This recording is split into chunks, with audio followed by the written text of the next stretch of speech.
Quero convidar você nessa manhã a tomar o seu assento. Quero agradecer por você estar aqui. Quero louvar a Deus pela vida dos irmãos que estiveram aqui ontem pela manhã para nós arrumarmos essas cadeiras. Não foi nada fácil não, viu, queridos? Mas foi uma bênção. Como a igreja ficou linda, como a igreja ficou confortável, né? Gratidão a Deus por você que fez parte desse projeto. Vamos externar a nossa gratidão logo mais à noite, porque temos visitantes, temos pessoas que também, né, fizeram parte desse sonho, da realização desse sonho. E ontem foi uma manhã de comunhão aqui, cadeira nas costas, arrasta daqui, arrasta para lá. E foi maravilhoso. Como pastor, eu quero externar minha gratidão, porque como é bom você não ter o sofrimento ou a angústia, sabe, de convidar as pessoas para algo dentro do reino onde nós estamos inseridos e você ter a resposta. Foi apenas um convite, falei, olha, você está convidado. Preciso de alguns homens para estarem conosco aqui amanhã, para podermos fazer aqui a alocação das novas cadeiras, e compareceram muitos homens, e foi maravilhoso podermos trabalhar juntos aqui. Gratidão pela vida de vocês. Vocês são uma bênção. Queridos, a nossa vida, ela é repleta de desafios. E para você que nos visita nessa manhã, de repente é a primeira vez que você vem neste lugar, eu sou o pastor Renan, é uma honra ter você aqui conosco. E nós temos o hábito sempre de no domingo pela manhã trazer uma palavra pastoral. Uma palavra que vai trazer direcionamento, que vai trazer instrução, vai fazer com que a igreja possa se unir com um propósito comum, específico. E é geralmente nessas manhãs em que nós trazemos algumas instruções que são importantes e fundamentais para também o andamento e um bom funcionamento da igreja. E eu quero começar a estimular vocês, porque nós estamos assim prestes a um rebento. A nossa proposta é que a partir do mês de maio, nós comecemos a fazer a realização de 2 cultos. É porque nós temos esta necessidade, em detrimento do quantitativo das pessoas, da frequência, das visitas, do nosso espaço lá no Kids, que já está com superlotação. Não pensa que aqui está com superlotação, não. A superlotação está lá no Kids, a superlotação está lá no Teens, que graças a Deus tem crescido muito. E tudo isso é reflexo das famílias que estão chegando a este lugar. E eu preciso dar uma instrução a você, que é membro da igreja, você que já é voluntário, você que está inserido dentro do projeto, você que deseja ver as famílias serem abençoadas aqui, a você mudar e transicionar a sua mentalidade e fazer com que isso promova uma atitude diferente no seu comportamento. Quando vocês chegarem na igreja, comece a desenvolver essa disciplina que você vai nos ajudar. Quando vocês chegarem na igreja, ali fora nós temos o nosso time de voluntários que recepcionam vocês. E aqui dentro nós temos os irmãos que vão direcionar vocês para as cadeiras. O que é importante você fazer, mas você precisa ter amor para compreender isso. Quando você entrar na igreja, vocês vão começar a encher as cadeiras da frente para trás. E sempre daqui à minha direita para a esquerda. No seu caso, da sua esquerda para a direita. Por quê? Você entra, se você for a primeira pessoa a entrar na igreja, você vai entrar, vai vir na fila aqui primeira e vai sentar naquela cadeira. Todas as pessoas que vierem vão sentar nessa cadeira e vão enchendo a igreja daqui para lá. Nós vamos orientar os nossos voluntários para poder direcionar você. Você só precisa ter um coração de servo e decidir obedecer. Então aí você enche a cadeira daqui para lá, e aí a gente vai fazendo isso até o fim. Por que que isso é importante? Exemplo, se chegasse na igreja agora uma família, onde tem um marido, a esposa e um filho aí de 18, 19 anos, e os únicos lugares que estivessem disponíveis fosse nessa fileira, observa, o marido não ia sentar com a sua esposa aqui e o filho pular para lá. Então essas 3 pessoas não conseguiriam ser alocadas aqui, porque ficaria desconfortável. E aí, para que a gente não tenha que falar, querido, chega para lá, querida, chega para lá, querido, chega para lá, para sobrar o lugar, imagina se nessa fileira aqui, ó, exemplo, peço a vocês 5, por gentileza, que aloquem nas cadeiras, nessa fileira aqui, isso, vai lá, por favor, Rafael. Rafael, Poli, Alessandro, olha o que aconteceu. Se chega essa família agora, está claro o lugar para eles sentarem. Então eles vão se assentar ali, mas nós temos o hábito, inclusive, de chegar, aí você chega sozinho, e aí você tem esses 3 lugares, você ao invés de sentar do lado dela, você senta aqui na ponta. E aí sobra de novo 2 lugares. Isso é uma mentalidade para nós que pertencemos à igreja e que queremos ver as famílias serem abençoadas e termos um aproveitamento máximo do quantitativo de igrejas, das cadeiras. Quero pedir também com muito carinho, não marque lugar. Pensa, eu saí de casa no horário para chegar na igreja. E aí, quando eu chego na igreja no horário, estou falando de culto começando 18 horas, não estou falando eu chegando 18h15, 18h20, não. Eu chegando 18 horas, porque pessoas pontuais ocupam essas cadeiras todas antes do culto começar. A gente abre as portas 17h45, eu queria até propor aos nossos voluntários para fazerem uma gestão um pouco melhor e abrirmos essas portas no máximo aí 17h40. Porque tem pessoas que chegam cedo, pessoas que são pontuais, elas chegam cedo, elas não chegam no horário. Então, 17h40, deixa tudo organizadinho para liberar para essas pessoas que já estão aqui, adentrar no templo, se assentarem, ficarem confortáveis. E aí, o que é importante você entender? Se toda a igreja estiver chegando no horário, não tem como você ficar fazendo marcação. Os voluntários vão direcionando você, você vai assentando, vai assentando, vai assentando, vai assentando. E se alguém vai chegar depois, 18h15, 18h20, deixa eu te explicar. Muito breve.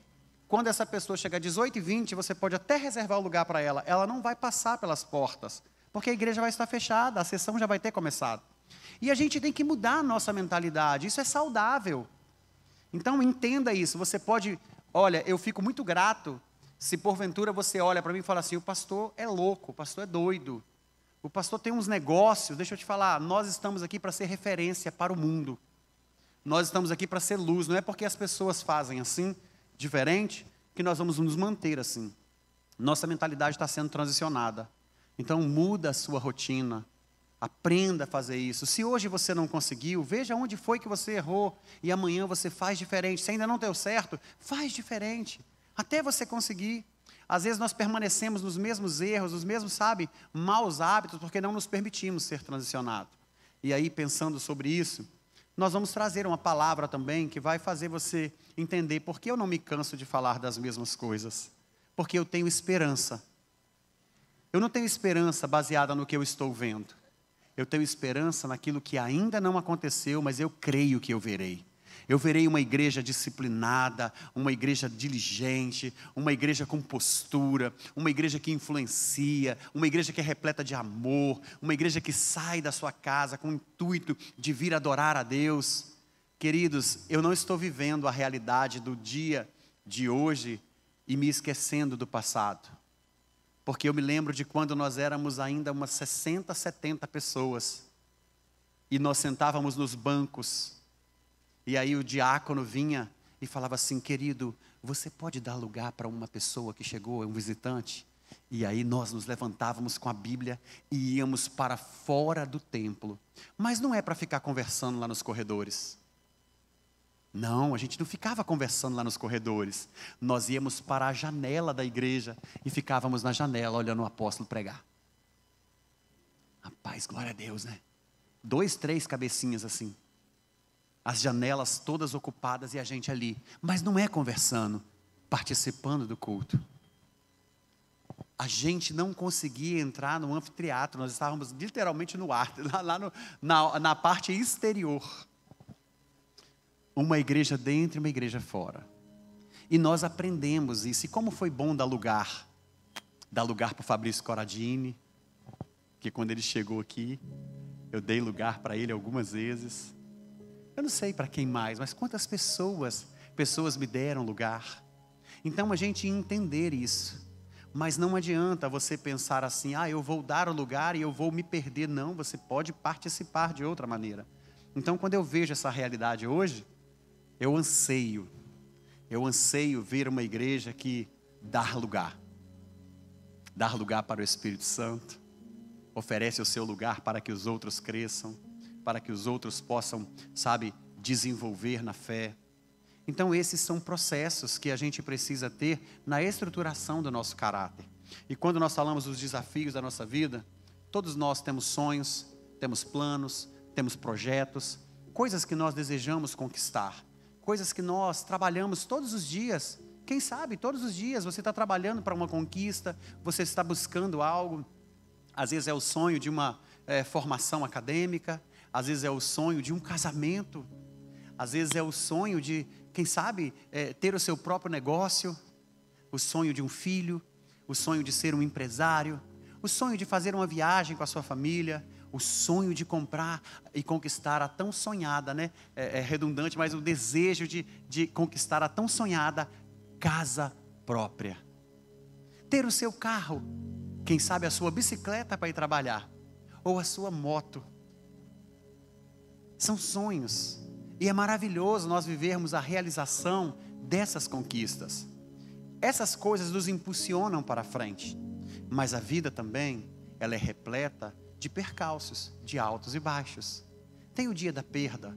Quem sabe você já conquistou isso, viveu essa euforia de ter conquistado, adquirido, ter tomado posse, mas também na vida, às vezes nós perdemos pessoas que amamos, perdemos os nossos bens, podemos perder o nosso carro. Quem sabe essa foi a sua realidade?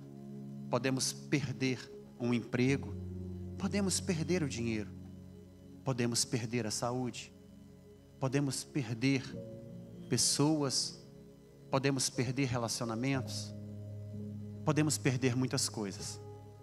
Mas o que eu quero estimular você nessa manhã é: nunca perca a esperança. Nunca perca a esperança. E quando nós olhamos para a realidade da palavra, Romanos capítulo 8, versículo 18, 25 ao 25, vai dizer assim: para mim eu tenho por certo que as aflições deste mundo, ou deste tempo presente, não são para comparar com a glória que nos há de ser revelada. Que texto profundo. Considero que os nossos sofrimentos atuais não podem ser comparados com a glória que nos há de ser revelada. 19. A natureza criada aguarda com ardente expectativa que os filhos de Deus sejam revelados. 20. Pois ela foi submetida à inutilidade, não pela sua própria escolha. Se vocês puderem me ajudar aqui, por favor. Tá bom. Pois ela foi submetida à inutilidade, não pela sua própria escolha, mas por causa da vontade daquele que a sujeitou na esperança. 21. De qual a própria natureza criada será libertada da escravidão, da descendência em que se encontra, recebendo a gloriosa liberdade dos filhos de Deus. 22. Sabemos que toda a natureza criada geme até agora, como em dores de parto. 23. E não só isso, mas nós sabemos que temos os primeiros frutos do Espírito, gememos interiormente, esperando ansiosamente a nossa adoção como filhos, a redenção do nosso corpo. Pois nessa esperança fomos salvos, mas esperança que se vê não é esperança. Quem espera por aquilo que está vendo? Mas se esperamos o que ainda não vemos, aguardamo-lo pacientemente. Quando nós olhamos para a realidade desse texto, nós temos alguns pontos que são fundamentais. Nós entendemos que somos filhos de Deus, sim ou não? Amém? Mas o texto está dizendo assim: já fomos conquistados, existe uma cédula, existe um registro, existe todo um protocolo, existe todo o trâmite legal que nos constitui filhos de Deus por meio de quem? De Cristo. Jesus Cristo, Ele veio ao mundo, Ele morreu por nós, Ele nos resgatou, nos perdoou, nos salvou, nos deu o direito de sermos filhos de Deus. Então, por direito, nós somos o quê? Filhos de Deus.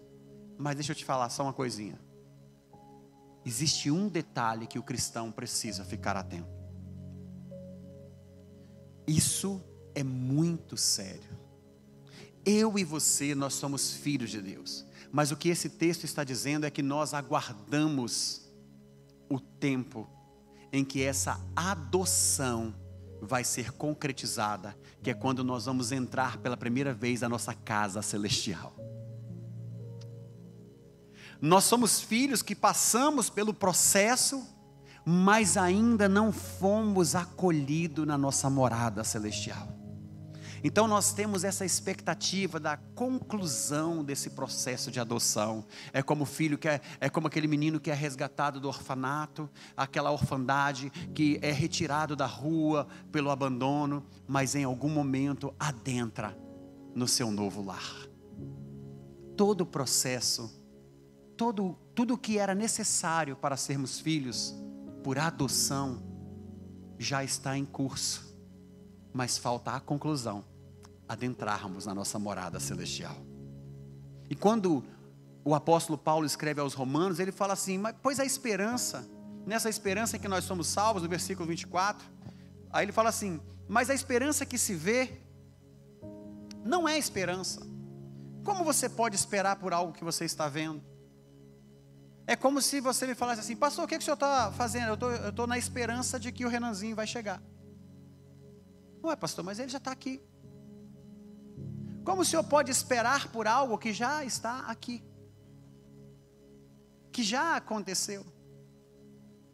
Isso vai fazer com que eu e você possamos imaginar no nosso o primeiro texto da nossa introdução sobre as conquistas que queremos e que ainda não aconteceu, mas também nos fazer pensar sobre aquilo que já aconteceu como conquista e que talvez você esteja vivendo uma perda.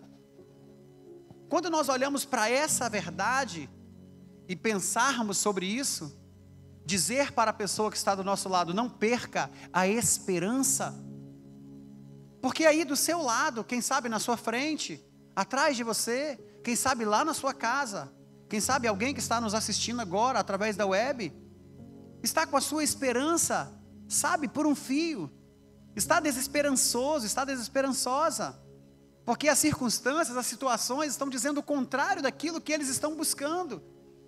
Quem sabe é um conflito, quem sabe é uma enfermidade, quem sabe a circunstância está dizendo é o fim e você está, sabe, com a sua alma fragilizada. Escuta, a Bíblia nos diz, não perca a esperança. E pode ser coisas simples ou mais complexas. Não perca a esperança. E quando nós olhamos para esse texto, o apóstolo Paulo, ele está de alguma forma escrevendo para uma igreja que estava num conflito de fé. Queridos, precisamos olhar para a igreja do primeiro século e entender que ela, muito rápido, ela teve a primeira frustração de fé espiritual. Como assim, pastor?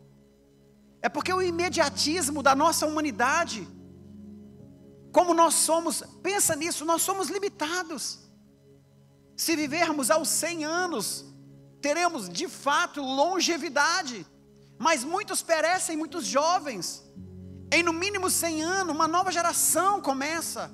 E o que eu e você nós precisamos entender é que temos uma promessa de que Jesus voltará, e parece que o fim da nossa vida está chegando, e Ele ainda não voltou. A igreja do primeiro século, aquela geração, eles estavam esperando por algo que parecia que não ia acontecer, porque essa palavra, ela permanece fiel, vai passar séculos, vai passar o mundo, vai passar gerações e gerações dessa palavra, ela vai permanecer. Só que eles ainda não tinham esse entendimento. Eles queriam que fosse naquele tempo presente, a ardente expectativa deles de ver o Filho de Deus vindo buscar nas alturas, mas não estava acontecendo. Alguns apóstolos já haviam perecido, alguns discípulos já haviam morrido, e a esperança parece que estava findando. O que nós percebemos é que para a igreja atual, as pessoas já se acostumaram com o fato de que Jesus virá, mas eu não sei quando, então eu sei que Ele vem, eu não estou preocupado. Importa que nessa vida, quando eu morrer, queridos, parece que a igreja está perdendo a expectativa do arrebatamento, e está se conformando com a realidade de que vai morrer salvo. Nós precisamos ter a esperança que a qualquer momento, num abrir e fechar de olhos, quem dera fosse nessa manhã. Essa é a nossa humanidade, a gente deseja. Talvez você não deseja e ficar com essa falsa sensação de que não pode ser ainda, porque tem muita gente para salvar. Deixa eu te explicar, quem sabe quando pode é Ele. O nosso desejo tem que ser: Maranata, ora vem Senhor Jesus. Maranata, ora vem Senhor Jesus. Esse deve ser o nosso desejo. Nós precisamos ter essa expectativa. Não podemos viver como aquela mentalidade de que pelo menos morreu em Cristo. Vou morrer em Cristo. Porque isso nos coloca numa zona de conforto. E o que o apóstolo Paulo estava tratando, mostrando para essa igreja que estava em angústia, A realidade dessa igreja em Roma era uma aflição, era uma angústia, porque as coisas que parece que não estavam acontecendo. E aí eles se deparam com essa situação, está demorando. Eu sei que vai acontecer, mas está demorando, eu já estou envelhecendo, o tempo está passando e não se concretiza. Uma das coisas que é muito importante nós entendermos, não adianta você querer acelerar o tempo e o propósito que Deus tem. Eu e você, nós precisamos aprender algo muito importante na nossa caminhada de fé. E aí eu gosto de escrever as minhas frases, que quando eu coloco essas frases é eu falando comigo mesmo. Creia nisso. Deus pode até não estar lá no momento em que nós aguardamos. No momento em que nós tanto, ai Senhor, se eu podia chegar e agora. Ele pode até não estar lá no momento em que nós aguardamos. Mas tenha certeza, Ele chegará no momento exato. Está demorando? Relaxa. Descansa. O relaxa que eu digo é, descansa em Deus. Confia. Tenha esperança. Porque não está demorando. Deus chegará no momento exato. Eu estou passando por essa situação, pastor, e parece que não vai acontecer. Confia no Senhor. Vai acontecer. Não perca a sua esperança. Não perca a sua fé. Paulo vai nos trazer com essas palavras alguns aspectos de encorajamento para o nosso dia de hoje. E quando Paulo está escrevendo, não perca a esperança, eu gostaria de só te dar uma definição de esperança para depois te mostrar um monte de coisinha que eu escrevi aqui. Eu defino esperança com a seguinte frase bem simplória, eu vejo assim: esperança é expectativa para o bem. Esperança para mim é isso, expectativa para o bem. Pastor, por que o senhor define dessa forma? Porque se a esperança é expectativa para o bem, o que a Bíblia nos diz? O que a esperança nos diz? A situação não está boa agora, mas vai ficar. A esperança diz que as coisas vão melhorar. A esperança diz que Deus tem um plano e está trabalhando. A esperança diz que você pode confiar e nunca duvidar, porque Deus certamente te levará ao lugar da conquista. A esperança diz que os problemas não duram para sempre. A esperança diz que há um lado bom nessa situação que você só está vendo as coisas ruins. A esperança diz que uma manhã nublada não define que o resto da sua vida não haverá um sol. A esperança diz que algo bom vai acontecer com você. A esperança diz que o Senhor abrirá um caminho de alguma forma no ermo. A esperança nos diz que o melhor de Deus pode acontecer a qualquer momento. A esperança nos diz que se ainda não aconteceu, é porque não chegou a hora. A esperança nos diz que nós precisamos entender que todas as coisas vão contribuir para o seu bem, porque você ama a Deus. A esperança nos diz que Deus sabe de todas as coisas. Será que você pode, para fixar, olhar para alguém e dizer assim: não perca a esperança?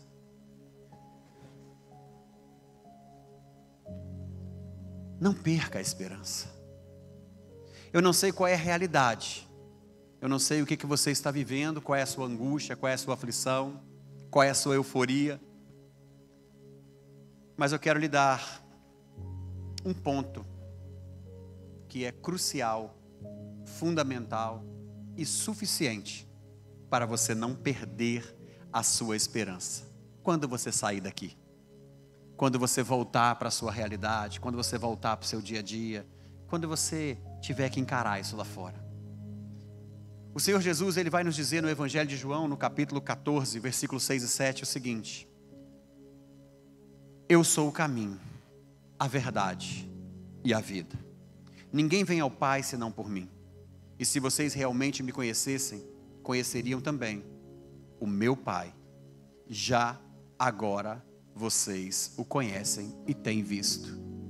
Qual era o dilema, qual era a dúvida, qual era o debate nessa situação? Não só os fariseus, como a multidão e bem como os discípulos, estavam com incertezas acerca de alguns aspectos fundamentais que se relacionavam com Deus. O debate em questão era porque Jesus estava trazendo a evidência da existência de um Deus de amor que se manifestara por meio do seu Filho, para poder se comunicar com os seus filhos, com o seu povo e resgatá-los. Mas a religiosidade, a fé fragilizada, as dúvidas e as incertezas distanciavam o povo de algo tão perto. Quem é o Pai? Quem é Deus? Os próprios discípulos: Senhor, mostra-nos o Pai. Jesus: queridos, eu tenho estado convosco todos os dias e vocês pedem para mostrar o Pai. E o que nós percebemos aqui é que Jesus fala assim: se vocês realmente me conhecessem, vocês conheceriam também o Pai. E quando nós observamos esta realidade, por que perdemos a nossa esperança? É porque em alguns momentos parece que nós nos esquecemos de quem nós somos filhos. E isso é trágico, porque quando você não sabe quem você é em Deus, quando você não tem convicção do plano que Ele tem para a sua vida, quando as coisas lhe forem tiradas, quando você perder as coisas, ou quando o tempo começar a massacrar a sua fé, afligindo a sua alma, porque as coisas não acontecem, você vai ficar desesperançoso. E o que nós vamos observar aqui é que o texto vai nos dizer assim, quando o escritor aos Hebreus, no capítulo 6, versículo 17, para fortalecer a questão de nós entendermos quem é o nosso Deus. O texto vai dizer assim no versículo 17 de Hebreus 6, querendo mostrar de forma bem clara a natureza imutável do propósito para com os herdeiros da promessa, a natureza imutável. Deus confirmou com juramento, para que por meio de suas coisas imutáveis, as quais é impossível que Deus minta, sejamos firmemente encorajados. Escuta, é impossível Deus mentir. É impossível Deus mentir. Isso deve encorajar a nossa esperança. Deus não pode mentir.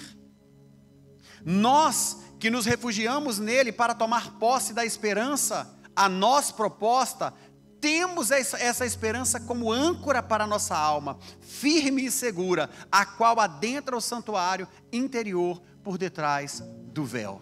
O apóstolo Paulo vai escrever a Tito, no capítulo 1, versículo 1 e 2, o seguinte: Paulo, servo de Deus e apóstolo de Jesus Cristo, para levar os eleitos de Deus à fé e ao conhecimento da verdade que conduz à piedade. A fé e conhecimento que se fundamentam na esperança da vida eterna, a qual o Deus que não pode mentir prometeu antes dos tempos eternos. Deus não pode mentir. Você disse para a pessoa do seu lado: não perca a esperança. E eu quero dizer para você o seguinte: Deus não pode mentir. Pastor, o que isso quer dizer? Para mim isso quer dizer algo muito simples. Já que eu entendo que a Bíblia me assegura a não perder a esperança nas promessas e a certeza de que Deus não pode mentir, além daquelas questões que eu falei com você, eu quero te dizer isso também. O que Deus diz a você e a mim: eu sou o seu pastor, nada te faltará. Por que você está perdendo a esperança? O que a palavra nos diz? Que Deus suprirá todas as minhas, as suas, as nossas necessidades. O que a Bíblia nos diz? Que se você pedir, você vai receber. Que se você bater, a porta vai se abrir. Deus não pode mentir. O que a Bíblia diz? que nenhuma arma forjada contra a sua vida vai prosperar.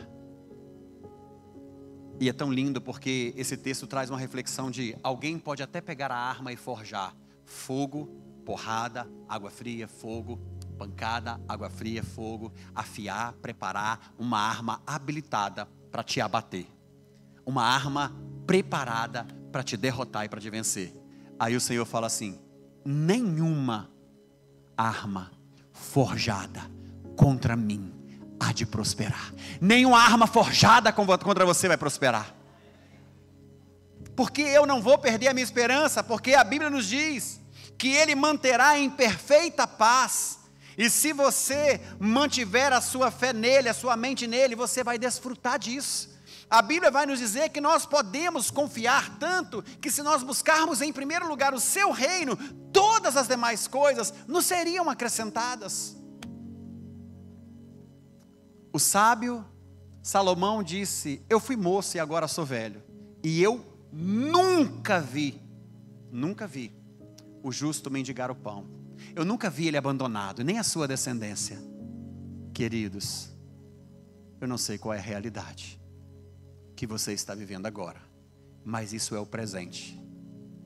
Não permita que nem o passado e que nem a realidade de agora possa interferir na promessa que tem para o futuro. Não perca a sua esperança. Deus não é homem para que minta. Fique firme nele, se aproprie dessa palavra e viva plenamente. Você pode se colocar de pé?